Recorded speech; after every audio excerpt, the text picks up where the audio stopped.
श्रीलंका के राष्ट्रपति गोटाबाया राजपक्षे ने जनता के भारी विरोध के बाद इस्तीफा दे दिया। इस बीच कार्यवाहक राष्ट्रपति रानिल विक्रमसिंघे ने देश की सेना से शांति व्यवस्था बनाए रखने के लिए एक्शन लेने की अपील की।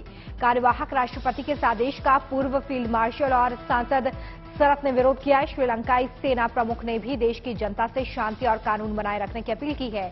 राष्ट्रपति गोटाबाया राजपक्षे के मालदीव से सिंगापुर जाने के लिए प्राइवेट विमान मंगवाने की भी खबर है। कोलंबो में विक्रमसिंघे के आवास के पास सैन्य बलों ने प्रदर्शनकारियों पर आंसू गैस के गोले छोड़े। विपक्ष के नेता साजिद प्रेमदासा ने कहा कि प्रधानमंत्री तभी कार्यवाहक राष्ट्रपति बनते हैं जब राष्ट्रपति उन्हें नियुक्त करे। उनका कार्यालय खाली हो या स्पीकर के परामर्श से मुख्य न्यायाधीश को लगे कि राष्ट्रपति कार्य करने में असमर्थ है, इसके बिना प्रधानमंत्री राष्ट्रपति की शक्ति का प्रयोग नहीं कर सकते। श्रीलंका में आज होने वाली संसद की बैठक में अनिश्चितकाल के लिए इसे टाल दिया गया है। स्पीकर महिंदा यापा अभयवर्धने ने कहा कि राष्ट्रपति का त्याग पत्र मिलने के 3 दिन के भीतर संसद को बुलाया जाएगा। बहरहाल खबर यह है कि सिंगापुर पहुंचने के बाद गोटाबाया राजपक्षे ने ईमेल के जरिए स्पीकर महिंदा यापा अभयवर्धने को अपना इस्तीफा सौंप दिया है। इससे पहले पार्टी नेताओं की बैठक में यह फैसला लिया गया था कि राष्ट्रपति गोटाबाया राजपक्षे के 13 जुलाई को अपना इस्तीफा सौंपने के बाद 15 जुलाई को संसद की बैठक बुलाई जाएगी। गोटाबाया राजपक्षे के इस्तीफे के बाद संसद की बैठक होगी या नहीं, इस बात की पुष्टि स्पीकर ने अभी तक नहीं की है। श्रीलंकाई संसद के अध्यक्ष महिंदा यापा अभयवर्धने ने कहा है कि राष्ट्रपति गोटाबाया राजपक्षे के इस्तीफे की आधिकारिक घोषणा आज सुबह 7:30 बजे की गई है। इस्तीफे की घोषणा से पहले राष्ट्रपति गोटाबाया राजपक्षे के पत्र के कानूनी सत्यापन और कानूनी प्रक्रियाओं के पालन करने की बात कही। गोटाबाया ने सिंगापुर पहुंचने के बाद ईमेल के जरिए अपना इस्तीफा भेजा था।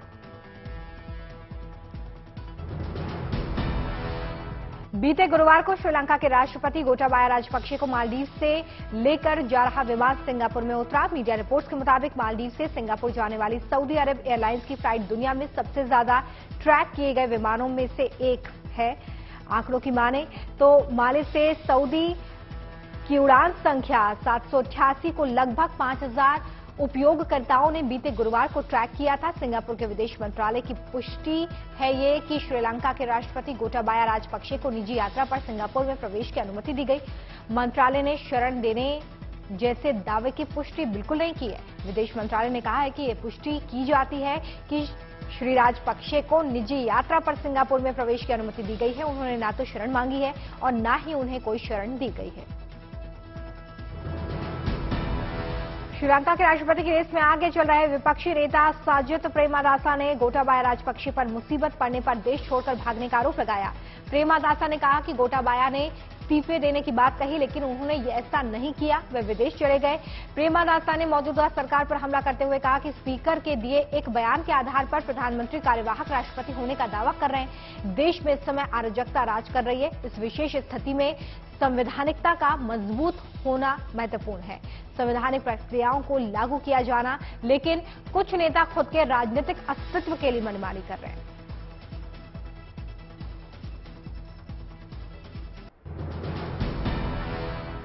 श्रीलंका के विपक्षी नेता प्रेमदासा ने कहा है कि चीन ने श्रीलंका की कोई आर्थिक मदद नहीं की है, लेकिन भारत ने हमारे संकट के समय हर संभव मदद करने की कोशिश की है। प्रेमदासा ने कहा कि भारत ने अनाज और दवाई पहुंचाकर श्रीलंका की बहुत बड़ी मदद की। प्रेमदासा ने प्रधानमंत्री नरेंद्र मोदी, वित्त मंत्री और भारत की जनता का आभार जताते हुए कहा कि वे अपने पड़ोसी मुल्क भारत के बहुत आभारी हैं।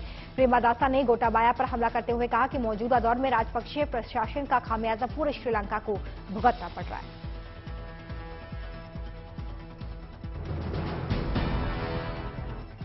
भारत ने स्वीकार किया है कि श्रीलंका में स्थिति बेहद गंभीर बनी हुई है और उसका ध्यान इस मुश्किल वक्त में पड़ोसी देश की मदद करने पर केंद्रित है। केंद्रीय नागरिक उड्डयन मंत्री ज्योतिरादित्य सिंधिया ने संकटग्रस्त श्रीलंका की मदद के लिए त्रिवेंद्रम और कोच्चि एयरपोर्ट की तारीफ की। उन्होंने कहा कि इन एयरपोर्ट्स ने ड्यूटी से परे अपनी जिम्मेदारी दिखाते हुए श्रीलंका जाने वाली 120 से ज्यादा फ्लाइट्स को टेक्निकल लैंडिंग की इजाजत दी। ज्योतिरादित्य सिंधिया ने कहा कि भारत की तरफ से इस तरह का मददगार रवैया पड़ोसी मुल्क श्रीलंका के साथ संबंधों को और मजबूत बनाने में मदद करेगा।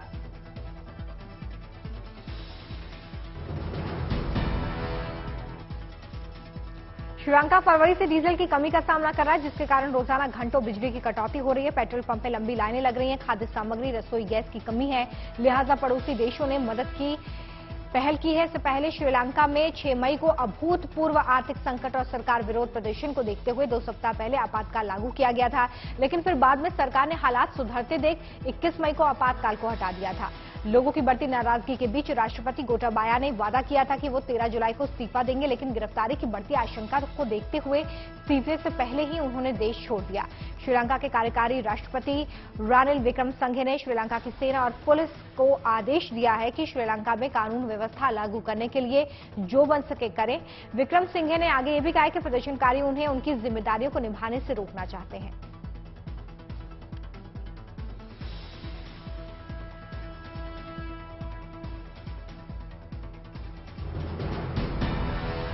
श्रीलंका के बिगड़ते हालात को काबू में करने के लिए कार्यकारी राष्ट्रपति विक्रमसिंघे ने श्रीलंका की सेना और पुलिस को आदेश दिया है कि देश में हो रहे उपद्रव और संपत्तियों के नुकसान को रोकने के लिए कार्रवाई तेज की जाए।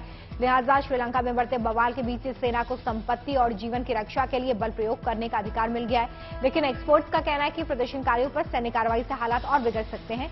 उन्होंने कहा कि मौजूदा वक्त में श्रीलंका को राजनीतिक अराजकता से बचाने और स्थिरता बहाल करने के लिए सभी पक्षों को मिलकर काम करना चाहिए।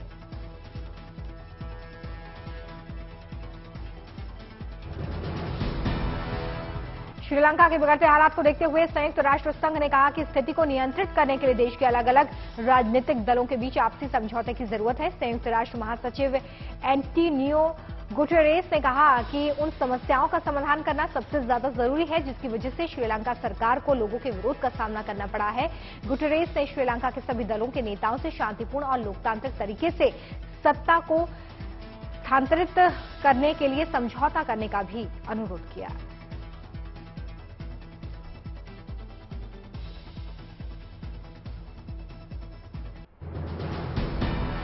हालात पर काबू पाने के लिए श्रीलंका सरकार ने बीते गुरुवार को दोबारा कर्फ्यू लगाया है, जो आज सुबह 5 बजे खत्म कर दिया गया। इस बीच प्रदर्शनकारी कई सरकारी इमारतों से अब पीछे हट चुके हैं। राष्ट्रपति भवन को सेना ने अपने कब्जे में ले लिया। एक्सपर्ट का कहना है कि राष्ट्रपति गोटाबाया राजपक्षे के देश छोड़कर भाग जाने के बाद भ्रम की स्थिति है। राष्ट्रपति राजपक्षे ने बीते बुधवार को इस्तीफा देने का वादा किया था, लेकिन अभी तक इस्तीफा नहीं दिया गया है।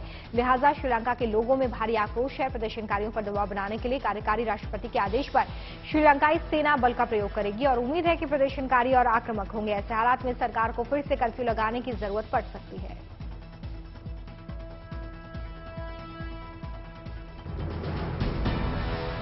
श्रीलंका सेना ने एक बयान में प्रदर्शनकारियों से आग्रह किया है कि वे सभी प्रकार की हिंसा से दूर रहें, नतीजे भुगतने के लिए तैयार हैं, क्योंकि मानव जीवन के खतरे को देखते हुए सार्वजनिक संपत्ति को नुकसान पहुंचाने की स्थिति में बलों के सदस्यों को कानूनी रूप से बल का प्रयोग करने का अधिकार है। राष्ट्रपति गोटाबाया राजपक्षे के देश छोड़ने के बाद प्रधानमंत्री कार्यालय और संसद के मुख्य मार्ग पर प्रदर्शनकारियों की सुरक्षा बलों के साथ झड़प के बाद अब तक कम से कम 84 लोग अस्पताल में भर्ती हो चुके हैं। बैरिकेड्स को तोड़ने और प्रतिबंधित क्षेत्र में प्रवेश करने की कोशिश कर रही पुलिस पर दबाव था, जिसके बाद आंसू गैस के गोले छोड़ने पड़े। पानी की बौछारें कर इन्हें रोकने का प्रयास हुआ है।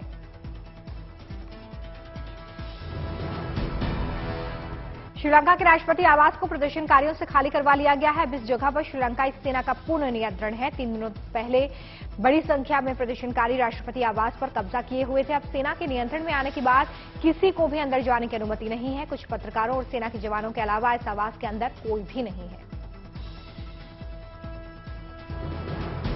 श्रीलंका में प्रदर्शनकारी नरम पड़ गए हैं। प्रदर्शनकारियों ने कहा कि वे आधिकारिक इमारतों को जल्द छोड़ देंगे। प्रदर्शनकारी इस बात पर अड़े हुए थे कि जब तक राष्ट्रपति गोटाबाया इस्तीफा नहीं देते तब तक वो इमारतों पर कब्जा बनाए रखेंगे। एक्सपर्ट्स का कहना है कि गोटाबाया के इस्तीफे के बाद बहुत हद तक ये संभावना है कि प्रदर्शनकारी इमारतों को खाली कर देंगे।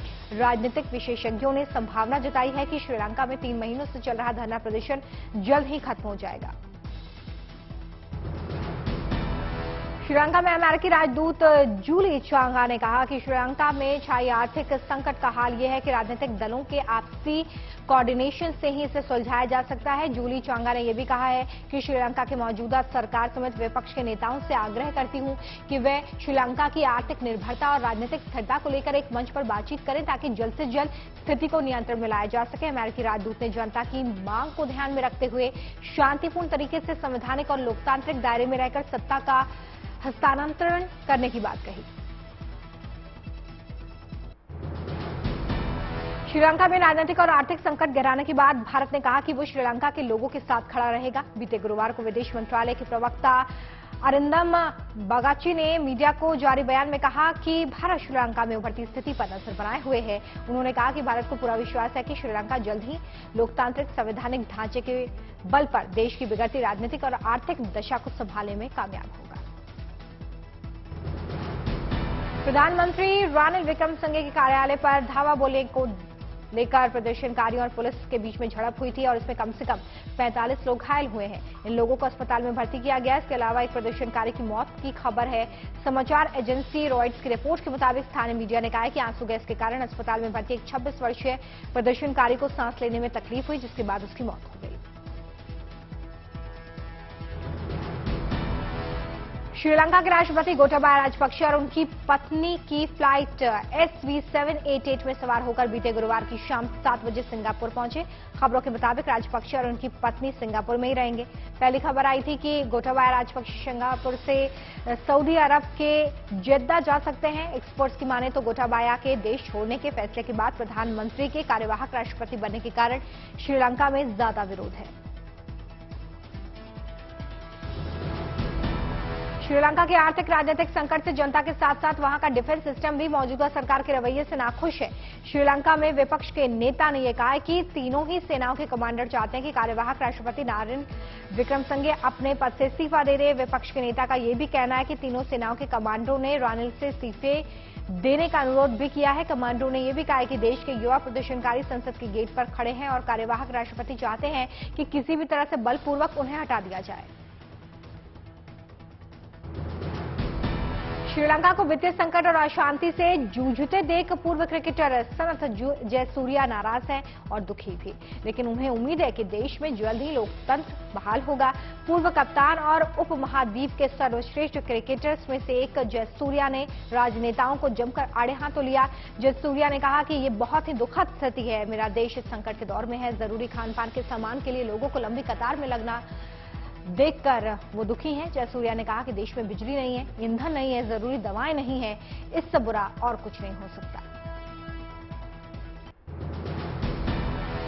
श्रीलंका के विपक्षी सांसद डॉक्टर हर्षा ने कहा है कि विपक्ष आज प्रधानमंत्री पद के उम्मीदवार का ऐलान करेगा। उम्मीदवार का नाम संसद स्पीकर महिंदा यापा अबेवर्दने के पास भेजा जा चुका है और ट्वीट कर उन्होंने ये भी बताया कि यह फैसला कार्यवाहक राष्ट्रपति और प्रधानमंत्री रानिल विक्रमसिंघे के अनुरोध पर लिया गया है। उन्होंने कहा कि बीते गुरुवार को प्रधानमंत्री पद के उम्मीदवार के लिए विपक्षी दल ने बैठक की। इसके अलावा सरकार में शामिल कई दूसरे दलों से भी इस संबंध में बातचीत की गई।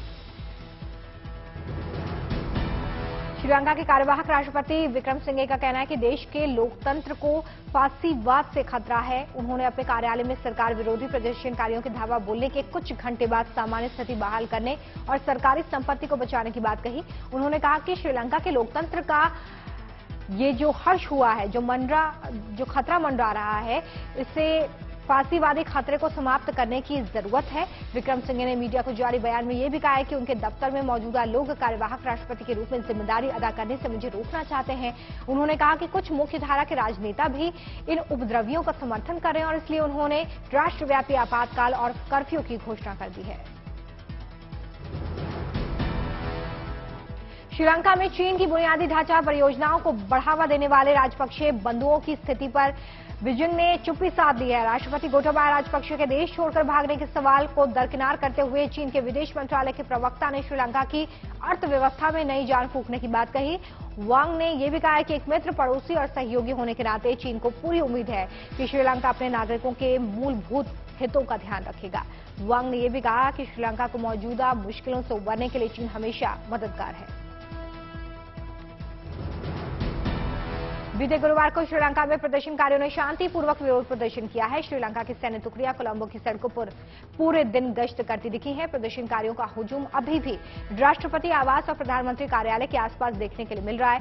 कार्यकारी राष्ट्रपति ने सीधे तौर पर श्रीलंका रक्षा मंत्रालय को आदेश जारी किया है कि सरकारी संपत्ति को क्षति पहुंचाने वालों के ऊपर बलपूर्वक कार्रवाई की जाए। एक्सपर्ट्स का कहना है कि कोलंबो की सड़कों पर सैन्य टुकड़ियों की हलचल बढ़ने के बाद प्रदर्शनकारियों के तेवर में नरमी देखी है। श्रीलंका में हो रहे विरोध प्रदर्शन का वहां की रेल व्यवस्था पर भी असर पड़ा है। उग्र प्रदर्शनकारियों की भारी भीड़ को देखते हुए श्रीलंका रेल मंत्रालय ने देश के दूसरे हिस्से से कोलंबो की तरफ आने वाली ट्रेनों को रद्द कर दिया है ताकि कोलंबो में और ज्यादा प्रदर्शनकारी इकट्ठा ना हो सके। श्रीलंका के रेलवे के महाप्रबंधक ने यह बताया कि कर्फ्यू लगने के कारण बाहरी जिलों से कोलंबो आने वाली ट्रेनों को रद्द किया गया है। तो वहीं दूसरी तरफ कोलंबो से देश के दूसरे हिस्सों में जाने वाली ट्रेन पहले से ही सुचारू रूप से चलेंगी। रेल विभाग के सूचना विभाग ने यह बयान जारी किया है कि कार्यवाहक राष्ट्रपति के आदेशों के बाद कोलंबो आने वाली सारी ट्रेनें रद्द की गई हैं।